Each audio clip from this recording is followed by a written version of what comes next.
ഇന്ന് ഉച്ചയ്ക്ക് ചോറ്റിനുള്ള കുറച്ച് വിഭവങ്ങളാണ് ഉണ്ടാക്കുന്നത്. നമ്മൾ ചോറ് ആദ്യമേ ഉണ്ടാക്കി വെച്ചിട്ടുണ്ട്. ഇനി ഇതാ ഉപ്പേരി ഉണ്ടാക്കണേ. ചട്ടി അടുപ്പത്ത് വെച്ച് തേങ്ങയും പച്ചമുളകും 2 അള്ളി വെളുത്തുള്ളിയും ചെറിയുള്ളിയും ഒതുക്കിയത് ഉപ്പേരിയിലേക്ക് ഇട്ട് നന്നായിട്ടൊന്ന് വഴറ്റിയെടുത്ത് ഉപ്പേരി ഉണ്ടാക്കി. അതുപോലെ ചക്കക്കുരുവും മുരിങ്ങയിലയും കറി വെക്കണേ. ചക്കക്കുരു, പച്ചമുളക്, തക്കാളി, മഞ്ഞൾപ്പൊടി, കുറച്ച് വെള്ളം ഒഴിച്ച് വേവിച്ച് 1/4 കപ്പ് തേങ്ങയും 2 അള്ളി വെളുത്തുള്ളിയും 2 അള്ളി ചെറിയുള്ളിയും ആഡ് ചെയ്ത് അരച്ചെടുത്ത തേങ്ങ അതിലേക്ക് ഒഴിച്ചു.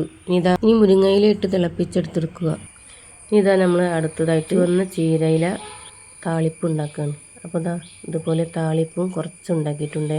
പിന്നെ കുറച്ച് ബീഫ് നമ്മൾ ചില്ലിയാക്കി എടുത്തിട്ടുണ്ട്. ബീഫ് ചില്ലിയുടെ വീഡിയോ ഞാൻ കഴിഞ്ഞ വീഡിയോയിൽ വിട്ടിട്ടുണ്ട്. ചാനലിൽ പോയി വീഡിയോ കണ്ട് സപ്പോർട്ട് ചെയ്യുക. അപ്പോൾ ഇന്നത്തേക്കുള്ള ഉച്ചഭക്ഷണത്തിനുള്ള കറിക്കൂട്ടുകൾ നമുക്ക് റെഡി ആയിട്ടുണ്ട്. അപ്പോൾ വീഡിയോ ഇഷ്ടപ്പെട്ടെങ്കിൽ എന്തായാലും ലൈക്ക് അടിക്കുക, സപ്പോർട്ട് ചെയ്യുക. Okay, bye bye, see U.